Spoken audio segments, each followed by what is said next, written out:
Welcome to Scorched Earth and the general reading for the sign of Sagittarius, Sun, Moon or Ascendant for Cancer season or June, July 2026, whatever your timing paradigm is. I'm here for it. And I'm also here for you, Saggies. I hope you're well. I'm using my Bulgarian deck today, the 777. Before we begin, if the reading resonates with you and you would like to go a little bit deeper, there will be an extended that you can access at the end. That's via links in the description box below the video here. The first link will take you to Selfie if you just want the extended for this video and this video alone.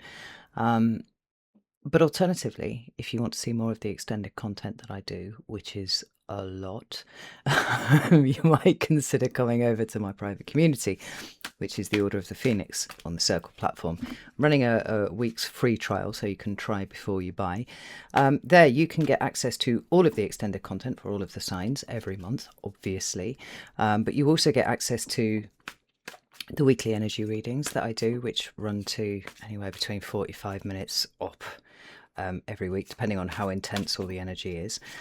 You can come participate in the Deccan walk. We are walking the sun, literally 10 degrees through the sky at a time, and looking at the corresponding minor arcana that go with it.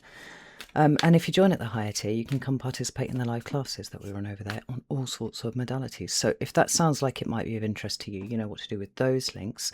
If you would like to book a reading with me, the link for that is also in the description box.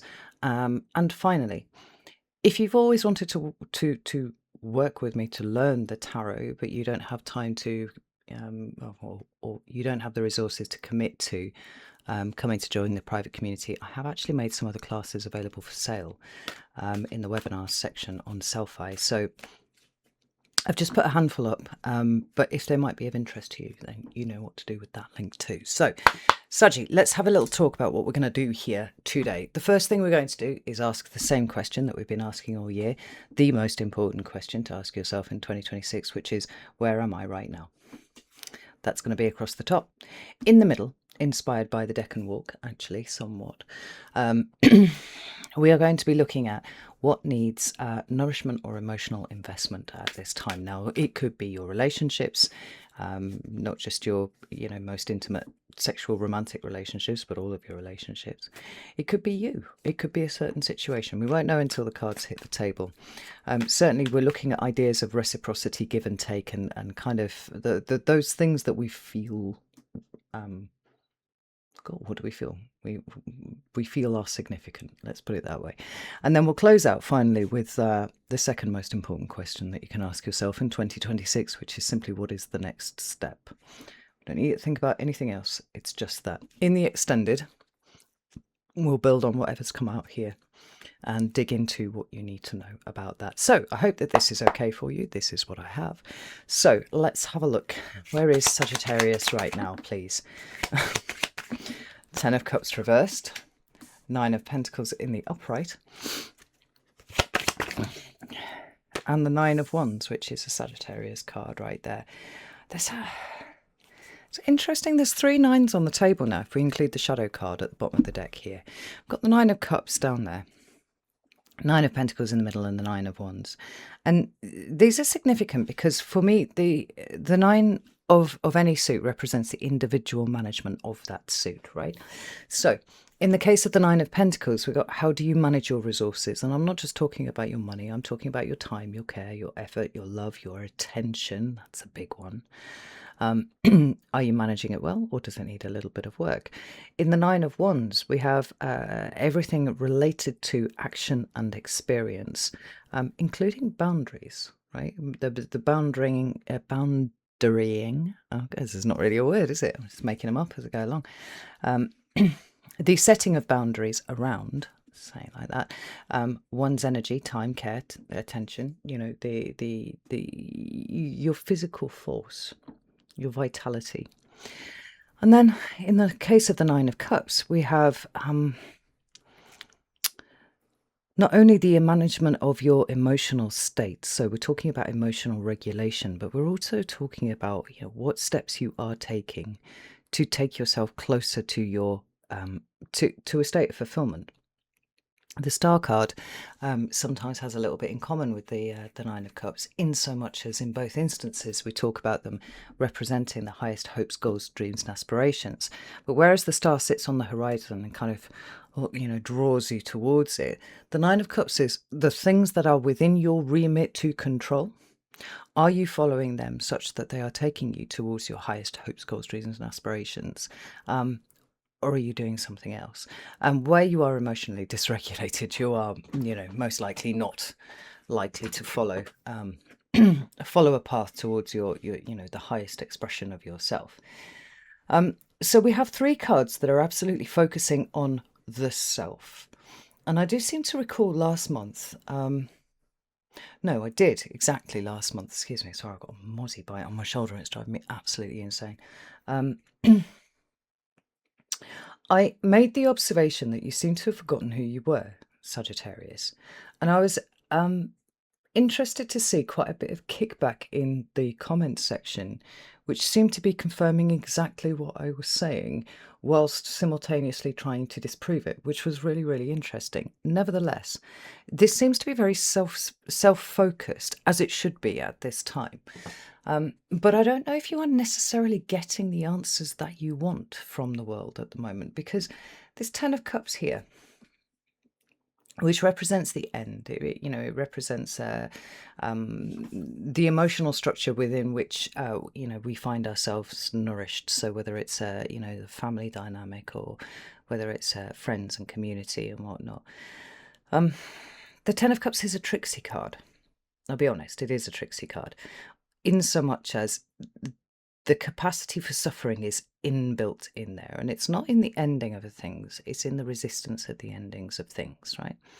So we've got all those kind of themes showing up here for this, but when it shows up in the reverse,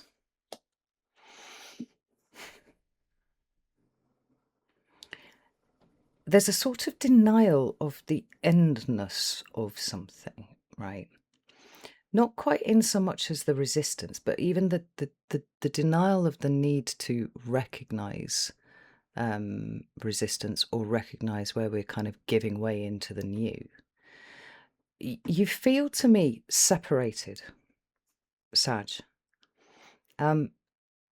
Perhaps even isolated is the way to put it, right? Because it doesn't feel like we're certainly not feeling nurtured and supported at this point. But I don't think I would necessarily say that you feel like you've got your shit together in any kind of meaningful sense. So it's not like the isolation is because you're off and you're doing your own thing and that's great and all that sort of stuff. It's more like it feels like a very slow motion detonation. I can't put it any more clearly than that. Let's pull some clarifiers out. Tell me about this Ten of Cups, please. We've got the Knight of Swords. That's Gemini energy right there. We've got the Page of Pentacles on its side, Six of Pentacles on its side, and the Six of Swords on its side. And then we have another Gemini card sitting at the bottom, the Lover's card. Now, in a similar way to the Ten of Cups, the Lover's card has a sense of union and togetherness about it. I mean, I feel like it talks about much more than that. It talks about being in alignment with the universe such that you are able to co-create with the universe, right? It's kind of like a passive manifestation sort of energy, where we're looking to align, essentially put ourselves where the universe wants us to be so that we can, flow and do those things. But there's when you've got a pitted brake disc, or you've got something stuck to your brake disc, and you try and brake in your car and it judders. There's a juddering going on here, and it isn't necessarily because you're trying to stop, but neither is it that you are trying necessarily to move forwards. It's just that there's a judder. Maybe braking and accelerating is possibly the wrong representation of the energy. It's more like you're just kind of trying to drive along, and it's just the whole fucking car has got a judder on it like this. It's shaking, because the Page of Pentacles is the discovery of value for me, right? It's that first step on the road towards what ultimately will lead to the King and Queen of Pentacles, right? The epitome of the suit, where we understand the value of something and we are building from that place. That's showing up on its side. The Six of Pentacles, the balancing force. Sometimes speaking to, as a statement to the balance, or a representation of things that need to be balanced. That's also on its side too. And then we've got the Six of Swords, which is, it wants to kind of move away from this rather uncomfortable place that you're in, and yet doesn't seem to be gaining any kind of traction. Instead, we've just got the juddering. And then we've got the Knight of Swords over here that seems to be barreling off in an entirely different direction. And it's like the circumstances around you are juddering. They feel like they're juddering. And some aspect of that makes you feel like you're out of the flow. Maybe it's contributing to this feeling that I've got, that there seems to be like this slow motion detonation of self going on at the moment. And yet there's something so unspeakably perfect about where you are right now, as uncomfortable as it is, that seems to have completely passed you by. What's underneath the Lover's card? Justice, of course. And the Five of Pentacles. Yeah, like, we often talk about how humans are pain avoidant creatures, right? We don't like to leave the comfort zone until it becomes so intolerable to be in the comfort zone that actually leaving it is less of an effort than trying to stay where we are, right? The point being, the discomfort has to mount and mount and mount until we get to a point where we go, no, fuck this, I'm away, I'm off, I'm going. But when that's as internally experienced as it seems to be going on here, and I think a lot of Sagittarians are chopping wood and carrying water, as is right to do. We can't just sort of sit around and feel sorry for ourselves. And yet, as time goes on, there's this feeling of like, is there any fucking point to this at all? Like, almost like the world is kind of doing its own thing around you, and you feel almost left behind by it all. It's the only way I can really put it. And from my perspective, this looks like you are being pushed into a point of discomfort so that you change something. But your focus seems to be on how everything's juddering, rather than what that might be indicating to you. Tell me about that Nine of Pentacles, please. So I've deliberately picked up the... I knew. I deliberately picked up the Deviant Moon because I want something that kind of is as visually jarring as this juddering that I'm feeling for you at the moment. And it's here. It's the Four of Swords and the Ten of Swords here. Now, the Ten of Swords is a card that I love, and I've been advocating strongly for it. Certainly at the point that I'm recording this, we're still in Gemini season, and the Gemini 3, which is the decan of where the sun is right now, is represented by the Ten of Swords. And I've recorded it, I guess, what would amount to be a bit of a love letter to the Ten of Swords, in so much as it represents the limits of our cognition, right? We can't continue believing the way that we have done in whatever we've been believing in. We can't continue thinking this way because we see now that there are problems with it. We see that it isn't really a reflection of reality, and what happens from this point on is that we push ourselves to start thinking about things differently. There you are, Temperance at the bottom of the deck, right? So I'm not really that surprised to see the Ten of Swords here anyway, because it's kind of temporally specific. But more than that,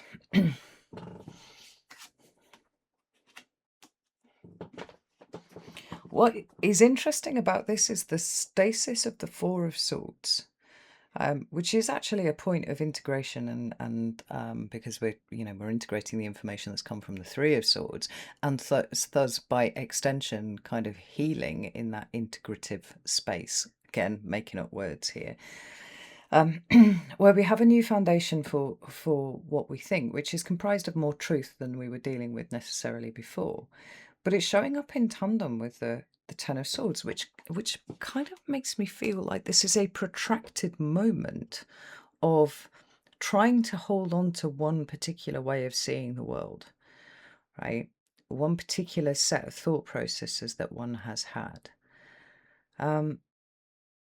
Without recognizing that you're being pushed into such a state of discomfort that you're supposed to move, and you feel like you're doubling down on it, to me, for some reason, Sagittarius. And I don't know why you would be doing that. Temperance card at the bottom of the deck, like I said, it represents Sagittarius there, and it's the Temperance card is often a lot to do with a kind of personal alchemy, in so much as, we're taking difficult experiences and we're learning to fill our own cup first and whatnot. And so we've got the idea that you're supposed to be filling your own cup. You're supposed to be in touch with everything that is to do with the self as you, Sagittarius, are experiencing it. But we also have this resistance to pushing into something that feels like it's a dream of yours. Now, I don't know why that is. It might be that you require the assistance of other people around you, and you don't have that. You don't have that support as you're looking for it, and it feels like everything's juddering at the moment. It's just kind of like, "Argh." So there's this kind of sense that you've got to do it all yourself, maybe, or certainly that you're experiencing everything yourself, and there's a kind of obliviousness of the people around you. It seems to be forcing you towards some sort of internal realization. Maybe you've already had the realization, but you're not doing anything with it. It's a kind of mental state that you're holding, trying to find the balance in that without recognizing that it is not supposed to be balanced. I've got this Nine of Wands. I've got the Page of Swords there. And the Three of Pentacles. Yeah, right. Two of Pentacles is at the bottom of the deck. It's another card that deals with if this is about how you are managing things, your time, care, effort, money, love, your boundaries, your physical activity, what you're doing, and also your emotional regulation and all that kind of thing. And the twos have something in common with that, but they're more about the internal representation of that. The threes are then when we start to, push that outward, and there are things that actually happen as a result of whatever has been worked through in the two. So we've got coping, not necessarily thriving, as coping, kind of doing the thing, chopping wood, carrying water, perhaps. But the new path forwards and the new way of thinking about things actually is to do it from a collaborative space rather than trying to do it on your own. There's a disconnect here between the juddering of the vehicle, the juddering of your life that you feel going on, the way that you're trying to get things done, the extent to which you recognize or are even prepared to consider what you personally want, and also the extent to which you're willing to work with somebody else to get that. It feels like you're trying to take on lots of responsibility for yourself. I mean, you yourself are taking on lots of responsibility. You're not necessarily feeling the support around you.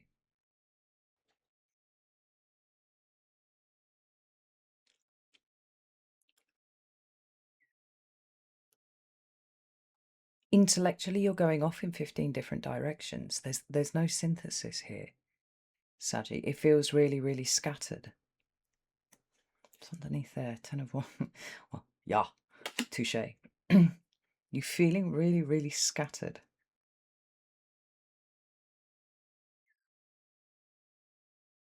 And I don't think the problem is that you are not presenting a cohesive, coherent plan. I think the problem is that you're not actually that entirely clear about what your own plan is as it relates to what you want. What would make you feel emotionally fulfilled? What would make you feel independent and secure and like you had a handle on everything? But also, what would stop you from feeling almost permanently exhausted at the moment? And the problem is not what is going on around you, Sag. It's a lack of a clear vision. And so you're chopping wood and carrying water and doing things, but there's also this incredible amount of mental energy going on around you too. Oh. I was just wondering what the connection might be between Sagittarius and Gemini. Like, obviously, you share a fucking axis.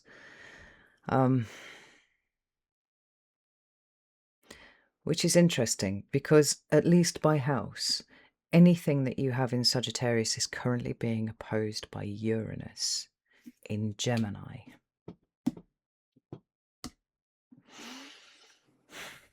Now, the purpose of Uranus is to essentially promote freedom and all its associated things, right? This is what Uranus is doing, is trying to free you. But it's not like it's sitting in your sign, it's sitting across the zodiac from your sign, right? So although it can be seen, that energy can be seen, it's perhaps a little difficult to work with. Now, if you're a Sag ascendant, Gemini is your 7th house, which is the house of other people, you know, your relationships. It's the I versus the we, right? And that needs other people, right? For a proper functioning 7th house, it needs other people. Now, obviously, if you're like, I don't know, like a 4th house Sagittarius, then Gemini is ruling your 10th house, right? It's whatever's directly across the zodiac from you. So you've got the presence of a big outer planet there, and it is opposing everything that you have personally in Sagittarius. I think this is where the juddering is coming in, because it's not like the direct point of contact that you would get from a conjunction that goes, ta-da, this is what you need to do. It's like Uranus fighting with everything that you have in Sag.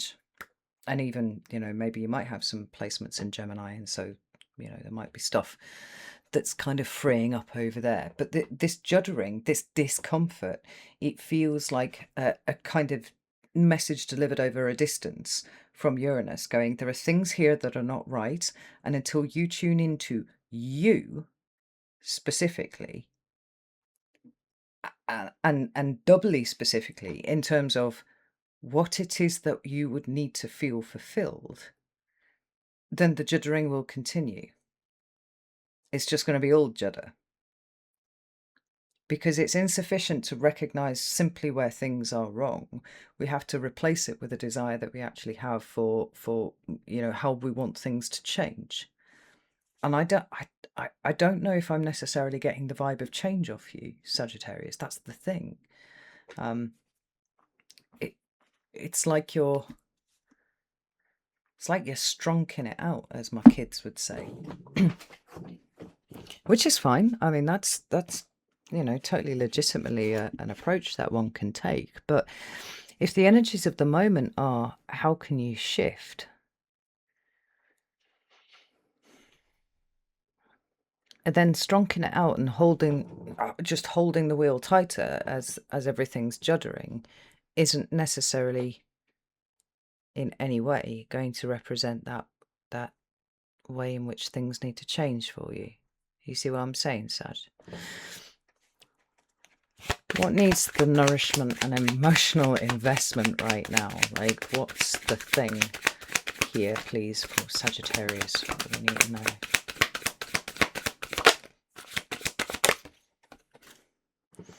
So, we've got the Hierophant, which is fixed earth and Taurus.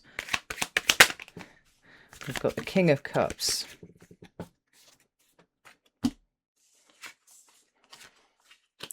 Now look at that, Sag. We have got 3 out of 4 cards are major arcana. This is tension, right? and it's tension coming from, you know, this Taurian energy here, this Aries energy here, and the Magician over here, which represents Gemini.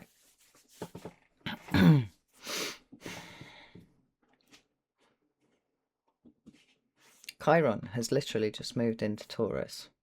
Uranus has just exited Taurus and gone into Gemini. The reason why it's a big deal that you've got major arcana on the table is that there are forces at work on you. And it's exactly as I said right at the beginning. Like, it feels like the universe is actually trying to maneuver you into a position where you recognize something. It's actually beautifully and perfectly appropriate that you would be feeling the way that you are, because you're supposed to be being uncomfortable right now as a precondition for the change that you are going to bring in, for sure. But, and I don't know whether it's because you're taking the wrong approach, because you've misread the energy, or whether there are things that are rigid around you that you're trying to hold up when maybe they're supposed to be falling down so that they can be reborn. You know, the Hierophant is always about the things that are, you know, built to last a long time. It's lasted a long time. We want it to last a long time in the future because it gives us stability and security, and we know where we are with it. It's very slow moving. It's very resistant to change. That's all good. You know, the Hierophant as a cathedral possibly would be, you know, a cool representation in the reals, in the physical of what the Hierophant energy can represent, in a way that you could touch materially, right? But obviously the Hierophant is also a teacher, because it's one who can, it's an energy of one who can decode the mysteries of the universe, right? That's literally what the Hierophant means. And we've got the King of Cups here, which is more fixed energy in the sign of Scorpio, right? There's an emotional maturation that's always going on here, and it's very much externally expressing, or yeah, because it's the active masculine expression of the suit. So it's not what you feel inside, it's what you demonstrate without. The King and Queen representing the epitome of the suit, but the Queen is the internal feminine, working out what we feel, and then the King is someone who acts on what he feels. He's not a big blubbering wreck. He's actually got his emotions under control. And he acts from that place of very grounded, very solid emotion, or emotional control. So we've had that Nine of Cups at the bottom of the deck. Now we've got the King of Cups showing up here. This is not a question of you giving more. This is actually a question of you, to some extent, taking charge of things. Because the Magician and the Emperor would do exactly that. And, you know, whether we like it or not, the Hierophant is a hierarchical figure who sits, at least on this plane, at the top. Although, obviously, you know, God needs to sit above him and all that kind of thing. You know, there's a lot of very strong masculine energy working on you at this time. It's forcing change. It doesn't want you to sit and ponder your navel, Sag. It's not about sitting and slowly deconstructing all of the feelings and the thoughts that you have about something. I mean, this is asking for some sort of action here. What needs nourishment and emotional investment are the changes that come about very naturally when you take charge of a situation that is giving you the fucking judders right now. You know, Three of Cups is at the bottom of the deck, and that is a card of emotional support networks. I mean, if the biggest issue here is that you don't feel emotionally supported, do you feel empowered to ask for that emotional support? And I think the bigger issue is here that at this point you don't seem to me to know what emotional support would look like, not because you've been deprived of it in your entire life, but because you don't have a clear vision moving forwards. You feel as lost as everybody else at this point. Well, some people are lost, some people are absolutely not, right? Tell me about this King of Cups. The King of Cups, out of all of these cards here in the middle, is the one that you can do something with. The rest of them are all showing you, like, what energies are forcing themselves upon you in the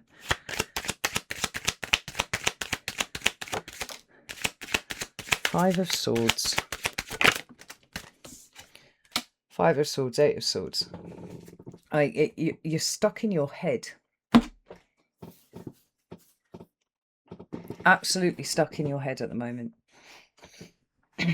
Now, this is no criticism, it's no judgment, because this, everybody ends up in this state at some point or another. But the one thing that the situation seems to be asking of you is step out of the comfort zone and into something else. And take charge of yourself enough to do that. Right? Don't be waiting for things to show up. Like, the universe is asking you to scoot your ass along and get in alignment with it, and it's making you uncomfortable so that you shift from where you are, but you seem to be rigidly holding fast to where you are. And I don't think this is a fear thing. I think this is a confusion thing. Like, you feel confused, to me, emotionally confused. And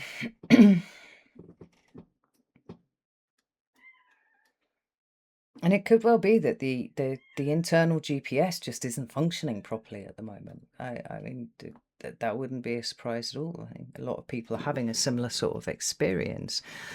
But when it comes to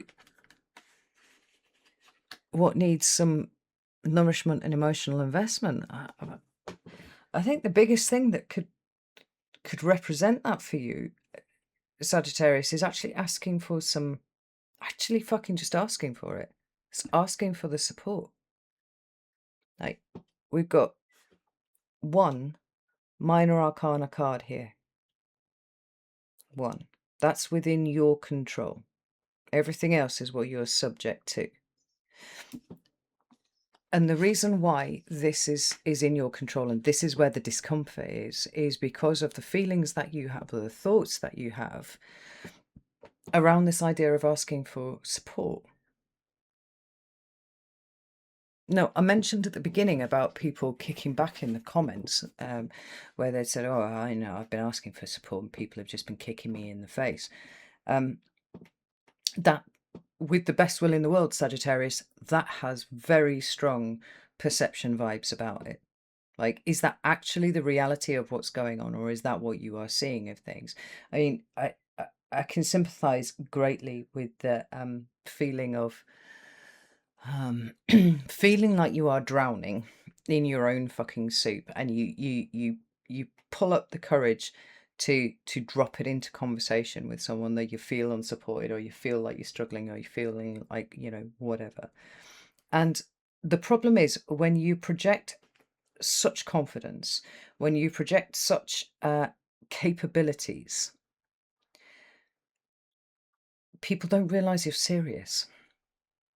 It comes over, it comes across like a joke. It comes across like, it's so far outside of the way that Sagittarius would usually do things, or anyone who also has that same sort of energy that they put out into the world. It seems so ludicrous. It can't be anything other than a joke. It can't be anything other than something that somebody can skip right the fuck over.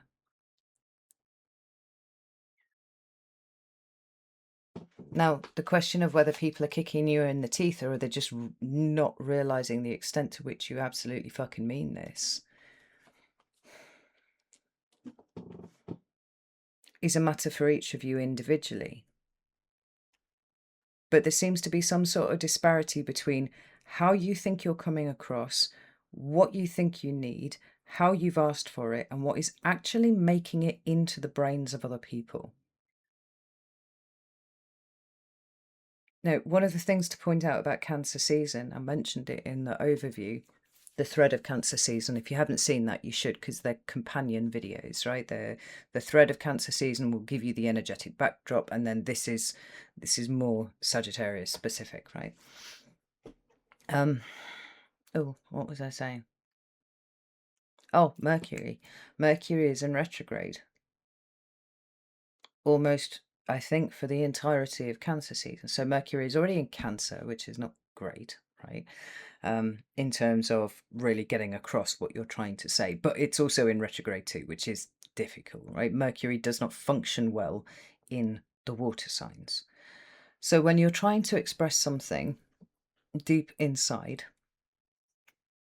Cancer, which you have complex feelings around, Cancer, um, but you're trying to explain it in a watery way that is not seemingly landing on other people, retrograde, then it would be possible to misinterpret what is going on, is what I'm trying to say. This is what I think is going on here.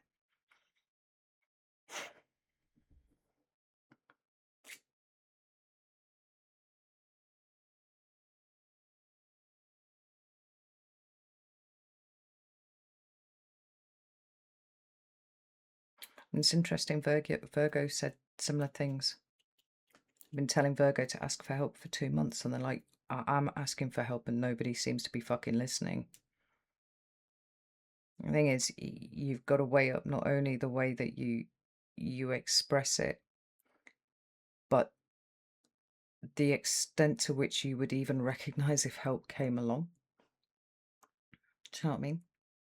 I was talking to Virgo about this last month. This, there have been times where I've asked for help, but at the same time, if anybody else ever offered me help, I'd be like, no, I'm fine. I'm good. Don't want to put you out. I'm all sound. I'm fine. There seems to be this mismatch between what you're saying and what other people are hearing. And this slow motion detonation that I keep talking about, is this kind of slow motion nuclear explosion that seems to be going on within you, right? It's definitely seeable because of all of the tension and the forces that are at work on you at the moment, but like, you're not going to get anywhere with resisting them, and you're certainly not going to get anywhere if you get cross about people kicking you in the teeth. Are they actually doing that, or are they just not hearing you? Are they doing that and prioritizing themselves anyway? Well, maybe they don't have enough left over. Do you see what I mean?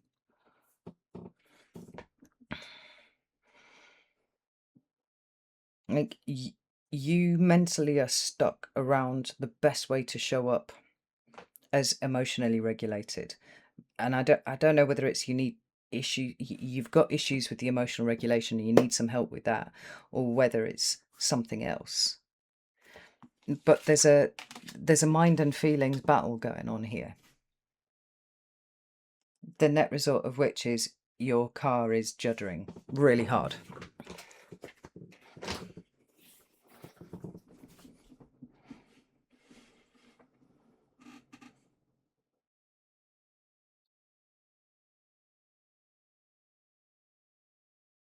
I'm not asking you to suck up the discomfort. I'm asking you to notice that the discomfort is pointing you in a direction that at the moment you're not seeing.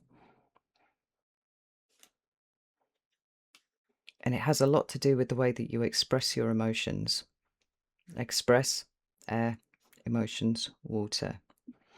But also the way that you process information around your emotional state.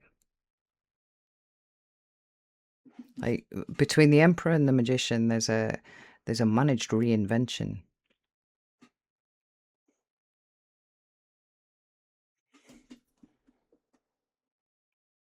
Because we've got passive manifestation, but we've got fucking active manifestation here.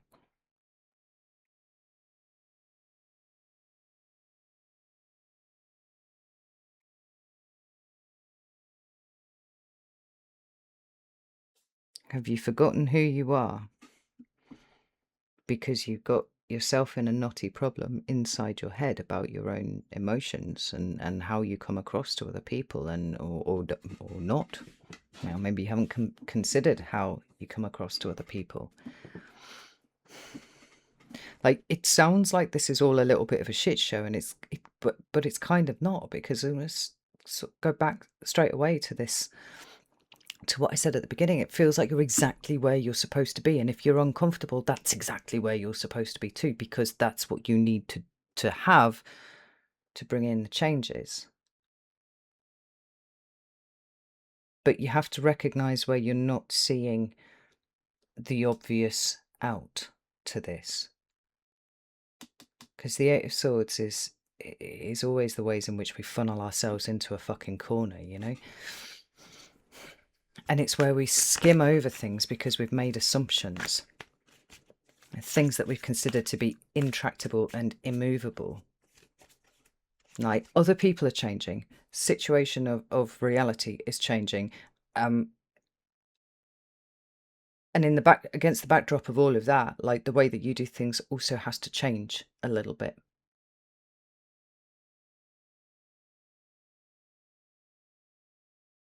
And if you're trying to do things the same way against a backdrop of people and situations and reality all having shifted a little bit, then your words are going to fall on deaf ears. Your feelings are going to fall on deaf ears, you know? What is the next step? Right. Two of Swords on its side. Seven of Swords on its side. One more for Sag, please. Fucking hell. On its side again. Page of Wands, Seven of Pentacles. Right, this is very, very clear. First and foremost, you have to understand that there are things here that you're not seeing about this situation. I would go as far as to say there are things that you are not seeing about yourself.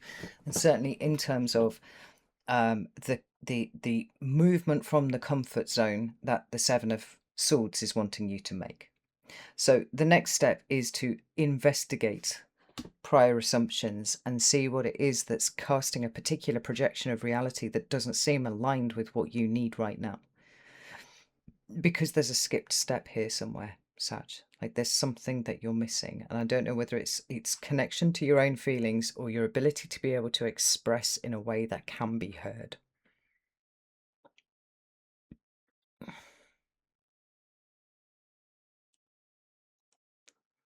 But I think a lot of this is based on the idea that you don't actually know what you want that much, right? What you want is just for things to be different and feel supported, which is fine. But that seems more like a companion state rather than the thing itself. Page of Wands is on its side here, and the Seven of Pentacles is on its side because, you know, you don't know whether you're running away from what's no good or running towards something that is good.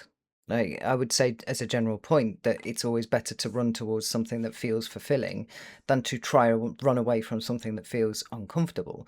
Although shifting out of this discomfort is part of what this whole season is around for you.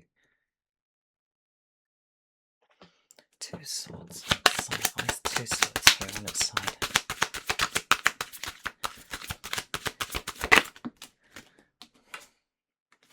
Death.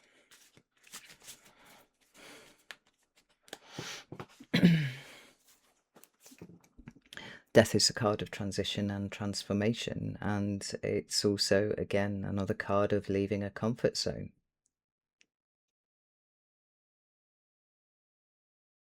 Like, something has got stuck somewhere in your head, and I don't know why that would be the case, but the next step for you is investigating it, because nothing can change until you work out, you know, how you've managed to corral yourself into a particular way of being where the juddering of the vehicle seems to be like the only choice.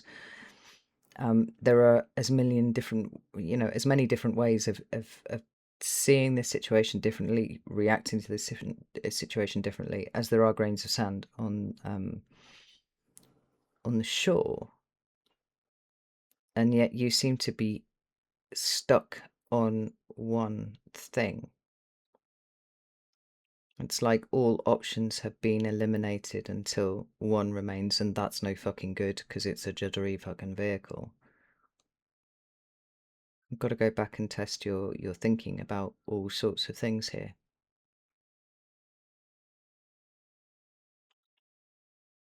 Because ultimately this is the thing here. If you honestly can't answer the question of whether you're trying to get away from the uncomfortable and move towards something that you like, then in all likelihood you're just trying to get away from what feels uncomfortable.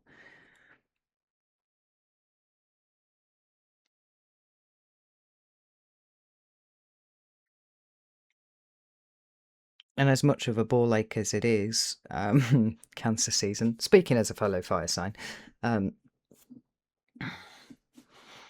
think it's probably worth taking the time to analyze all of this stuff before Leo season starts. And we have all the craziness and everything gets very, very loud. But also you will have all of that craziness in Leo trining everything that you have in Sagittarius. So, you know, that Leo season does look like it will fire a lot of things up. So let's use the Mercury retrograde to work out what has gone wrong here for you exactly. Where have you entrenched yourself? Where it's time to start shifting, you know? All right. I'm going to leave it here. I'm going to go over to the extended and we're going to dig around in this one a little bit more because it's very unlike you, Sag, to get, you know, to be a subject to quicksand as you seem to have been here, right? Let's see if we can, lob you a rope.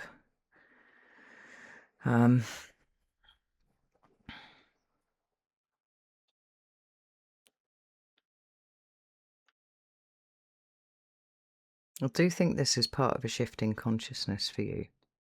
Doesn't feel comfortable, but like it very rarely is.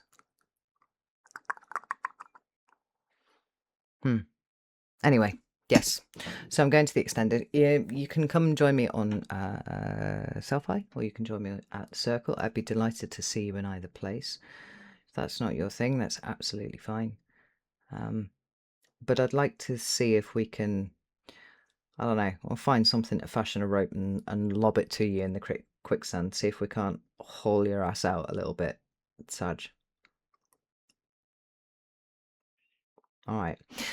Know that I love you all very, very much. And I'll see you soon.